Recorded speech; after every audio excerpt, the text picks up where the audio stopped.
Hi friends, అందరికీ నమస్కారం అండి. ఈరోజు ఒక విషయాన్ని తెలుసుకుందాం మాస్టర్స్. మరి ఏకాగ్రత పెరగాలంటే ఏం చేయాలి? దాని గురించి ఈరోజు తెలుసుకుందాం. మరి విద్యార్థులకు చిన్నప్పటి నుంచే ధ్యానం చేస్తే ఏకాగ్రత, మరి జ్ఞాపక శక్తి, సృజనాత్మకత అన్నవి బాగా పెరిగి చదువుల్లో అద్భుతంగా రాణించగలుగుతారు.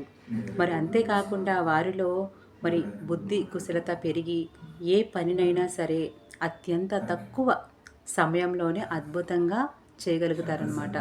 మరి విద్యార్థులందరూ కూడా ప్రాపంచికంగాను మరియు ఆధ్యాత్మికంగాను పరిపూర్ణంగా ఎదగాలి అంటే అందుకు మరి ఏకైక మార్గం ఏదంటే ధ్యాన శాస్త్రం.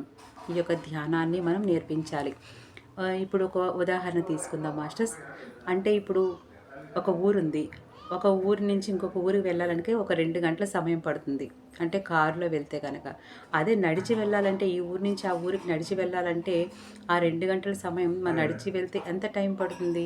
అంటే ఎవరి స్థితిని బట్టి వాళ్ళు. ఒక నడిచి వెళ్ళాలంటే ఒక 2 రోజులు పట్టొచ్చు, 3 రోజులు పట్టొచ్చు, వారం పట్టొచ్చు. అలా.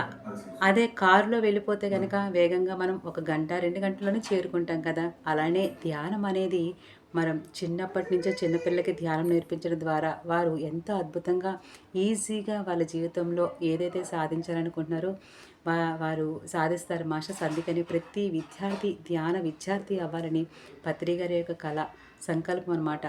మరి ప్రతి ఒక్కరికి కూడా ధ్యానం అనేది నేర్పిద్దాం మాస్టర్స్. విద్యాలయాల్లో మరి స్కూల్లో అన్నింటిలో కూడా ధ్యానం అనే విత్తనాన్ని వేద్దాం. Thank you.